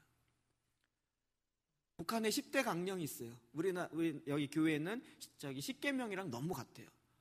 다 김일성이 갖다가 교회에서 하던 것들 갖다가 통치 기반으로 삼았어요. 그러니 그곳에 있었던 사람들이요, 이 종교 집단에서 나와서 이걸 한다는 게요, 쉬운 일이 아니에요. 이제는 이것이 무슨 밥을 많이 두고 무슨 좋은 일을 한다고 되어지는 것이 아니고요, 그들의 마음이 우상에게 가는 것이 아니라 여호와 하나님께 가게 하는 일들을 우리가 회복해야 돼요. 여러분, 지금 남한의 상황을 보십시오. 경제력 정말 이마이마 경제 대국이에요. 대국에 가까워요. 우리나라 인구 비례로 보면 경제 대국에 가까워요. 절대 전쟁해서 이길 수 있는 게 아니에요. 개소리에 심리전으로 말리고 있는데, 그런 것에 속아 넘어가지 말고요, 오히려 좀 넓은 마음으로 어떻게 하나님이 주시는 뜻을 이룰 것인가, 어떻게 여호사밧 같이 하나님 주시는 이 기회를 인간의 방법으로 하지 아니하고 하나님의 방법으로 이루어갈 것인가. 첫 번째요, 그 마음이 회복돼야 돼요. 여호와께로 회복되어지는 그 제단이 회복돼야 돼요. 그러려면 우상의 산당이 철거돼야 돼요. 하나님을 경외하는 것이 아니라 다른 김일성이나 김정일이나 혹은 그 외에 다른 산당들을, 우상을 섬기는 것들이 철거돼야 돼요. 지금도 우리나라 정치계는 샤만과 직결되어 있어요. 국회의원들이요, 정말 국회의원이 기독교가 50몇 %까지 이야기하지만 정말 정의한 정책, 이것을 함에 있어서는 어떻게 해야 될지 모르니까 결국 무당을 찾아가고 점 보는 사람을 찾아가요. 이건 하나님 주시는 마음이라 모르겠어요. 금요일날 이렇게 기도를 하는데 하나님께서 그런 마음을 딱 주시더라고요. 이번 주에 하나님이 여러 가지 일들을 막 하게 하셨는데 제가 그냥 흘러가는 대로 가보자, 그리고 그냥 갔어요. 희한하게 막 연초가 되니까 여기저기서 무슨 단원구 교구협의회, 단원구 구청장과 함께하는 조차 모임 있으니까 와보세요. 제가 절대 안 가거든요. 이번에 한번 가봐야겠다 해서 갔어요. 구청장부터 시작하여 안산 시의원, 성위원도 오고, 지난번에도 그 시청에서 하는 시청 조찬 기도 모임도 한번 가보고, 거긴 3번째 가보고, 또 문자가 뛰고 왔는데 제가 이제 이 사담 법인 미래한산 관련된 일을 하는 것을 이제 아니까 주변에 있는 사람이 저를 자꾸 여기 가보세요, 저기 가보세요, 자꾸 지금 이래요. 제가 모르니까 가봐요. 금요일 날에는 국회의원 기도회가 있는데 가보라는 거예요. 국회의원이 기도를 해? 요즘은 약간 그래요. 그래서 이 선부동 다이아몬드 공원 안에 있는 사무실에 갔어요. 고려인을 위한 기도 모임이래요. 갔더니 우리 아는 목사님들 쫙 와 있고 한 10명 정도 와 있고, 제가 딱 들어가니까 쟤는 왜 왔지? 이런 눈으로 째려보시더라고요. 그냥 제가 인사하고, 그리고 앉아서 이야기를 쭉 들었는데요, 국정에 대한 현재 이야기를 국회의원이 자기 입으로 쭉 이야기하더라고요. 그러면서 고려인 이야기를 하는데 그때는 듣고 그냥 끝났어요. 지금은 얘기가 많은데요, 정부 예산을 따왔어요. 이거 갖고 고려인 사역을 어떻게 할 것인가, 이게 지금 요 공무원 세계와 이쪽에 핫 이슈예요. 그래서 제가 외국인 주민센터 모임에도 가보고, 오라 그래서 가보고, 또 다른 데도 가보고 이러면서 이게 지금 고려인 사역을 어떻게 할 것인가 핫 이슈예요. 그런데 또 마침 국회의원이 예산을 따왔어요. 4억인가 3억인가를 따왔어요. 이거를 누구를 줘서 누가 이 사역을 하게 할 것인가를 고민하고 있어요. 그래서 열심히 하는 단체를 딱 주려고 하기 직전에 알아봤더니 그 단체가 이단이었어요. 그래서 이거 아니네. 그리고 딱 다시 걷었어요. 그리고 지금 이걸 어디 줘야지? 그리고 고민하고 있어요. 지금 놀래요. 떼꼬리에, 여기 선부고등학교 앞에 떼꼬리라고 했잖아요. 그 앞에 우즈베키스탄, 키르기스탄, 카자흐스탄 이쪽 사람들이 고려인, 조선족과 다르게 이야기하죠. 고려인 출신들이 거기에 약 2,000명 정도가 집단으로 모여 살아요. 많게는 그렇게 봐요. 적게는 등록된 사람이 한 600명 정도 보는데 많게는 2,000명 정도. 저도 가끔 러시아 빵이 있거든요. 러시아 빵 아시나요? 보통 이게 비기도 자고 앉기도 방석으로도 대신 쓰고 그러다가 이게 뜯어 먹다가 한다는 러시아 빵. 그게 그냥 그것만 띄워 먹어도 은근히 맛있어요. 그래서 제가 가끔 그 선부고등학교 앞에 지나올 때 거기 코끼리 마트라고 있는데 거기에 가면 그 러시아 빵을 팔아요. 이렇게 된 거예요. 아주 딱딱해요. 그대로 일주일 한 달 놔도 별로 이렇게 상하지 않고요. 그냥 아무것도 바르지 않고 이렇게 먹어도 괜찮아요. 이쪽이요, 이렇게 몰려 있어요. 지금 고려인을 위해서 사역하는 단체가 없어요. 한 단체가 있긴 한데 너무나도 불법을 많이 행해서 제발 저 단체하고는 일 안 했으면 좋겠다가 공무원들의 다 같은 얘기예요. 근데 없어요. 없으니까 어쩔 수 없이 하려고 해요. 저는 이제 그런 마음이 있어서 하나님, 돈이 문제가 아니고 하나님이 주시는 일들을 할 수 있도록 하나님 정말 부어주세요. 그랬더니 또 막 이렇게 저렇게, 이거 지금 제가 서론인데요, 이렇게 저렇게 해서 어마어마한 일들이 지금 이렇게 손바닥만한 구름만 보이고 있어요. 그러면서도 제 마음속에 계속 들어왔던 일. 어제는 또 희한하게요, 거기 이제 국회의원 그 자리에 가서 제가 아무 얘기를 안 했어요. 그냥 가만히 듣고 얘기만 듣고. 근데 예산을 따왔는데 이 돈을 어떻게 누가 써야 할지는 몰라요. 그냥 하는 데 있으면 주어서 잘 할 수 있도록, 그래서 실적만 내면 좋겠다 이런 거지. 그렇게 떠돌아다니는 돈들이 꽤 많아요. 어제는 우리 제 가깝게 지내는 전 기독교연합회 회장하시는 목사님 장모님이 돌아가셨어요.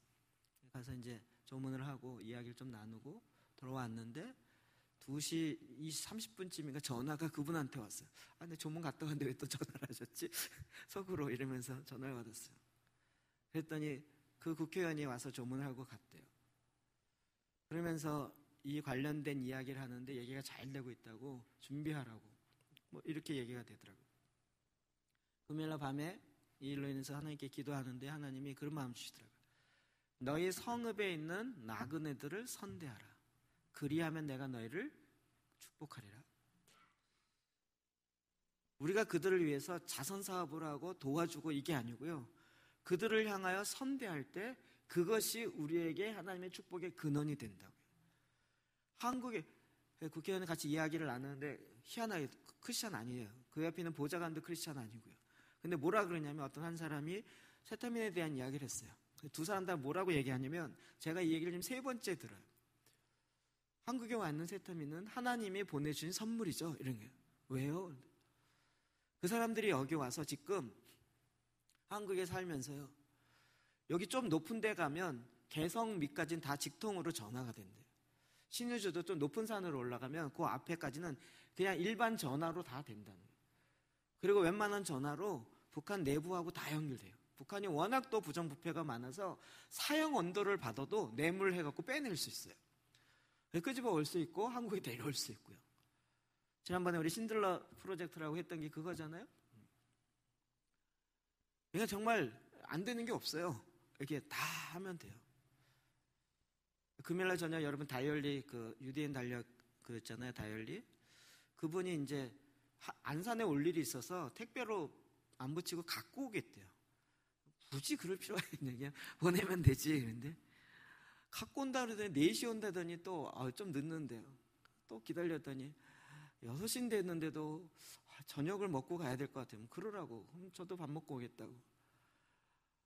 밥 먹고 하니 8시쯤 왔는데 또 안 오는 거야. 그래갖고 오늘 오나요? 그랬더니 너무 늦어서 죄송한데 하여튼 오긴 하시라고 그랬어요. 왔어요. 9시 반에 왔어요. 하루 종일 기다리다가 지쳐가지고 놓고 가라 그럴까? 딱 내리는데 혼자 온 게 아니고 옆에 다른 사람이 내리는데 저를 굉장히 반갑게 인사를 하는 거야. 머릿속에 갑자기 막 돌아가면서 누구지 막 이러면서 딱 얼굴이 읽는데 누군지가 딱 안 떠오르는 거야. 하도 이제 저 사람을 만나니까. 알고 봤더니 지난번에 저희 교회 와서 영화 상영했을 때 했었던 허 감독, 무슨 영화죠? 아유레이디 영화. 네. 그거 만든 허 감독이 같이 모시고 온 거예요. 그 선교사님이랑. 이분이 또 북한 사역에 완전히 소식통이잖아요.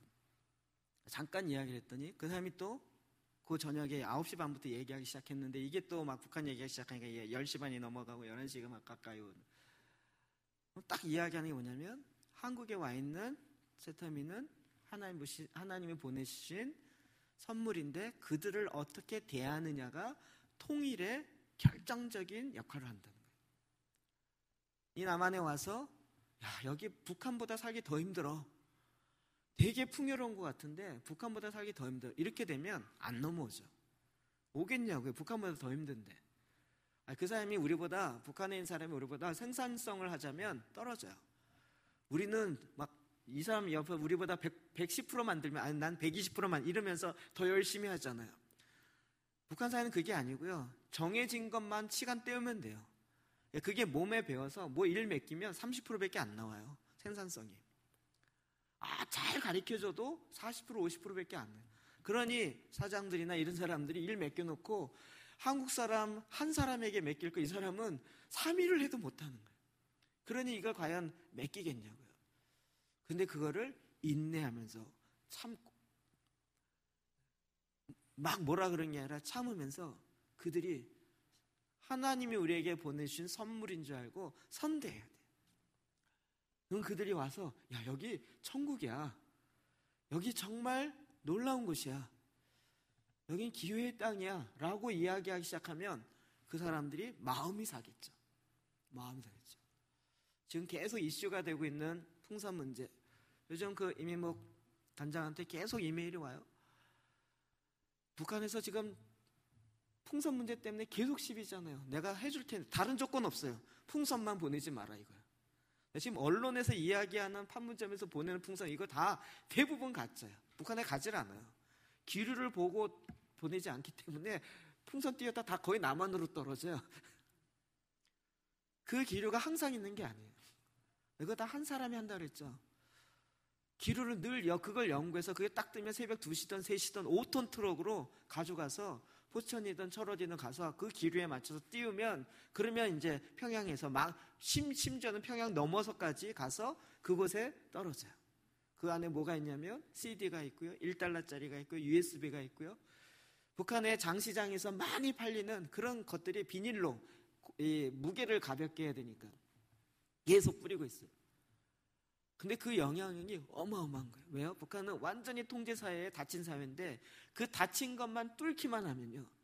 그 북한 주민들의 더 이상 눈을 어둡게 할 수 없기 때문에. 그리고 이것을 향해서 그들의 마음이 사기 시작하는 거예요. 근데 지금 정치의 정권의 이 차원에서 못하게 막아요.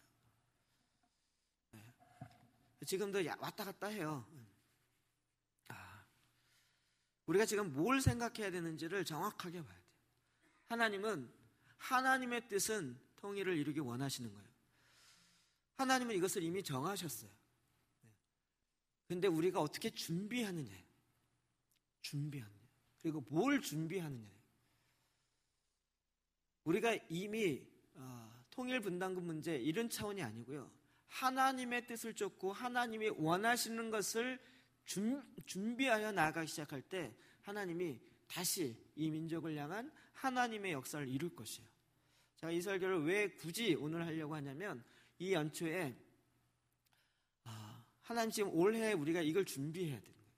제가 간간히 이야기했죠. 서독과 독일이 통일되기 위해서 서독이 어떻게 준비해요? 그들과 우리는 굉장히 달라요. 그들은 전쟁하지 않았어요. 서독과 동독은 전쟁에 의해서 갈라진 것이 아니라 그 자기 전쟁의 그 원인 때문에 분단해서 통치하게 된 거죠. 우리는 그렇게 갈라졌지만 5년 후에 전쟁하면서 어마어마한 민족의 갈등을 갖고 있어요. 이거 과연 누가 극복할 수 있을까요? 누가 극복해낼 수 있을까요? 오직 주님을 아는 주의 백성밖에 없어요.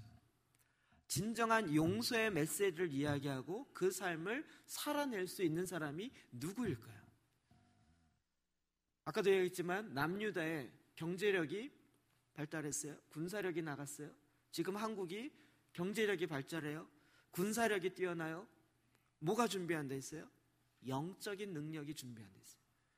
숫자적으로는 어마어마하게 되어 있지만 정말 그 마음이 산당을 향하고 있는 이스라엘 백성들의 마음을 돌이키지 못하고 있다면 여전히 만몬을 향하여 바알을 향하여 나아가는 이 세상의 시스템대로 그냥 끌려가면 통일은 더 이상 축복이 아니고 저주에 가까울 거예요. 여기에 우리가 어떻게 준비하느냐의 차이더라고요. 제가 그 허 감독이랑 이야기하면서 이걸 준비할 수 있는 좀 거국적인 일들이 필요하겠다. 그런 이야기 나누다가 좀 이렇게 이야기 길어졌는데요. 하나님이 지금 제 기도재단 관련돼서 이렇게 보면서 그렇구나. 하나님이 이 땅에 있는 산당들을 제거해야 돼요. 이 땅에 있는 자기 이기주의를 제거해야 돼요. 어제 같이 조문하면서 어떤 목사님들이, 노회 목사님들, 저 친한 친구도 있고 그래서 만나서 이야기하면서 이야기를 몇 가지 나누면서 학교 법인 이야기와 또 이렇게 희한하게 얘기가 그렇게 돌아서 관 관련돼서 어떻게 일해야 되는가 그 얘기를 했어요. 여기 있으신가 모르겠다. 시장 아무리 찾아가도 도와줄게. 시장은 항상 있어. 7급 공무원 부장급 찾아가서 이야기해도 도와줄게요. 근데요 9급 공무원이 안 도와줘요. 도장 안 찍어요. 그래갖고 이 친구가 화가 나가지고 시장을 불러와서 시장이 도와주려는데 얘가 안 해준다고 시장을 데리고 왔어요. 시장이 야 좀 도와줘. 그랬는데 그 국무는 딱 시장 얼굴을 빤히 쳐다보더니 못 도와줘요. 못 도와줘요. 학교 만들려서 이 일들을 하려고 하는데 못 도와준대요. 더 이상 이 사업이 정말 도움이 될 것인가 안 될까 이 차원에서 일하지 않아요. 나중에 감사받을 때 자기에게 해가 될까 안 될까 요 기준에서만 도장을 찍을지 안 찍을지만 정해요. 대부분 다 이제는 만문으로 넘어가요.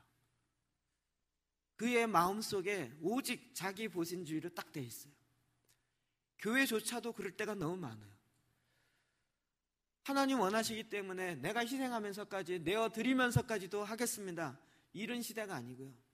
이제 남는 것 갖고도 잘 안 하려고 그래요. 하나님은 이 시대에 다시 하나님의 마음, 주의 얼굴을 구하는 세대, 주님의 얼굴을 향하여 나아가는, 하나님의 이 백성을 향하여 나아가는 이 세대를 다시 일으키기를 원하세요. 경제력 정말 돈 없지 않더라고요.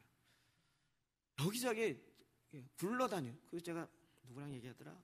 누구랑 얘기하는데 나중에 알고 봤더니 그 산청에 어느 분이 공동체를 하는데 그분이 지금 어마어마하게 잘 나간대요. 막 도시에서 나오는 모든 예산을 다 끌어다녀갖고요.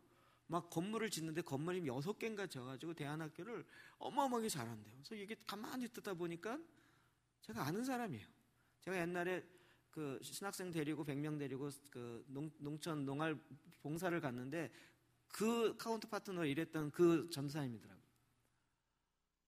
그때 당시 초기였는데요. 그 다음에 딱 그 건물 하나 자기네가 져갖고 6가정인가 모여서 공동체 한다고 이렇게 했다가 그것을 이제 홈스쿨링하고 이 홈스쿨링 하는 거를 학교 시스템으로 만들어서 했더니 대안학교처럼 하고 에너지 천연 에너지 이거 개발해서 이렇게 만들고 이런 것 좀 하면서 그랬더니 막 시에서 도에서 예산 오기 시작해갖고요. 지금은요 웬만한 공교육보다 훨씬 더 좋은 학교를 차리고 일을 하고 있다는 거예요. 벌써 한 15년, 20년 전 얘기인데요. 거기 왜 내려가냐 그랬어요. 그 사람이 대학 원까지 한 사람이고요. 서울대까지 나온 사람. 거기 산청에 왜 가니? 진주도 아니고 진주에서 저 산꼭대기에 정말 기독교인 그 당시 기독교인이 2%도 안 됐어요. 그 지역만. 희한하게.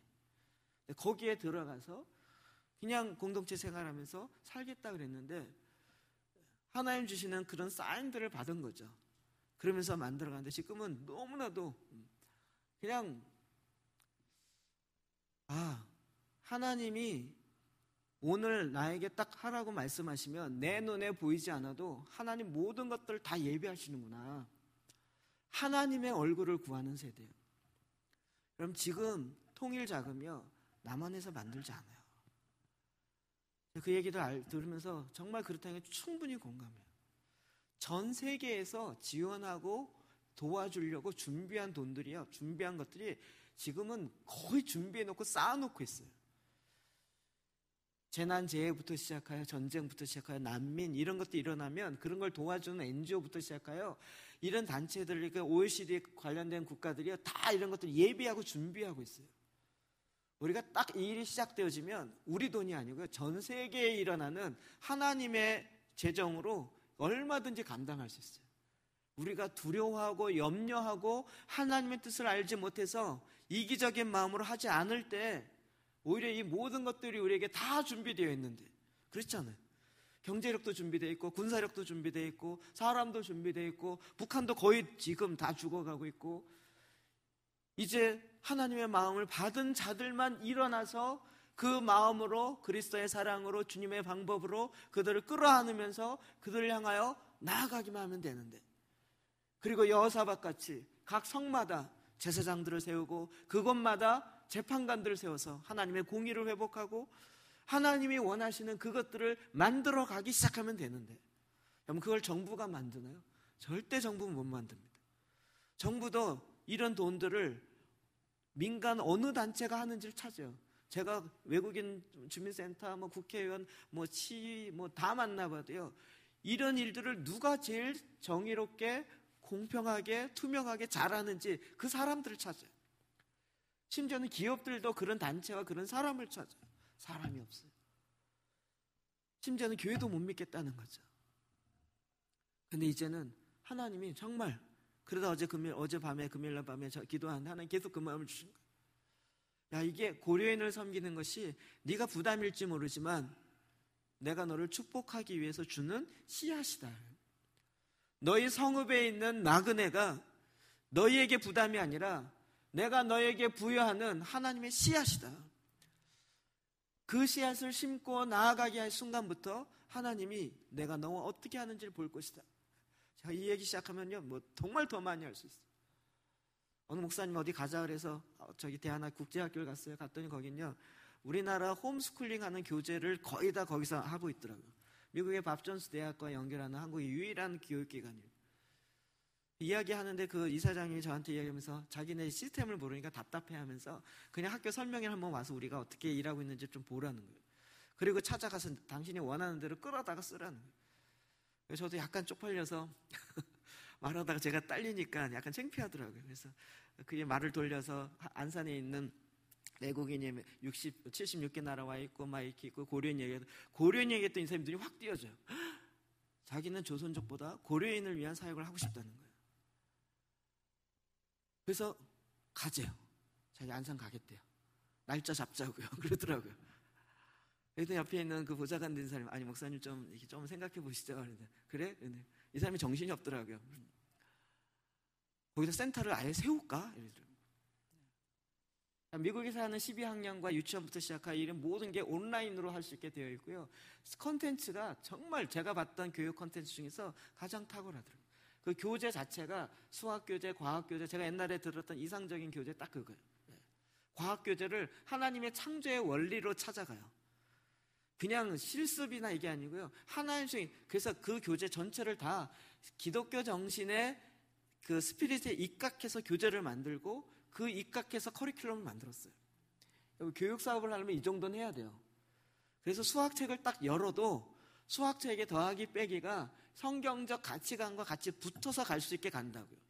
북한이 그렇게 한다 그러잖아요. 북한군 3명이 남한군 10명을 쏴 죽였습니다. 그러면 이렇게 얘기한다잖아요.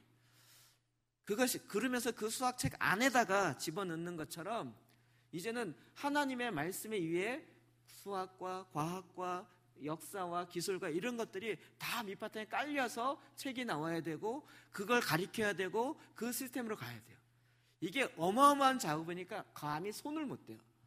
제가 학교 다니면서 30년 전에 들은 얘기인데요. 이게 누가 하겠냐고요. 그 커리큘럼을 12년 동안 커리큘럼을 교재를 다 누가 만들고 그걸 재원을 누가 만들겠냐고. 근데 밥존스 대학에서 그걸 만들었어요. 홈스쿨링에 선교사님부터 시작해 대부분 그 교재를 써요. 제가 그걸 대충 알아요.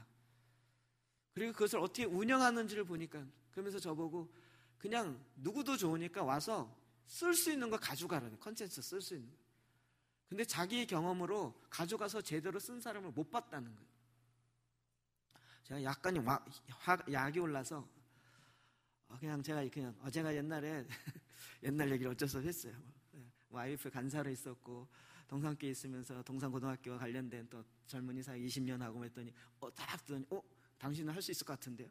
그러면 학교 설명회 듣고 나한테 필요한 거 이야기하면 자기가 컨텐츠를 줄 테니까 가져가서 한번 써보라는 거예요. 어떻게 써보라는 거예요. 그래, 오케이, 한번 해봅시다. 이런 것부터 시작해서요. 제가 이거 지금 시간이 너무 많이 지났는데, 하나님이 도누리라는 게 아니고요, 하나님 주신 말씀 따라 순종하여 가기 시작하면 이미 다 갖다 쓰랬는데요. 우습지 않아요? 제발 좀 갖다 쓰래요. 우리는 어떻게 해야 될지 몰라서 뭐 다문화 자녀들 어떻게 교육해요, 뭐 걔네들 어떻게, 제발 좀 갖다 쓰래요. 최고의 커리큘럼과 최고의 컨텐츠와 최고의 이런 것들을 잡아 있는데 갖다 쓰래요. 갖다 쓸 사람이 없어요. 사람이 없다고요. 하나님의 마음으로 가서 움직일 수 있는 그런 사람이 없다고요. 여호사밧과 같이 하나님이 일하시는 이 일들을 만들어가고 끌어갈 수 있는 그 사람이 없다고요.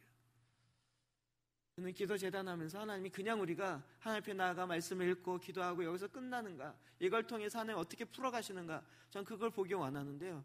하여튼 저에게는 지금 막 이 현장에서 이게 이렇게 막 열려서 보여요. 여기까지만 할게요.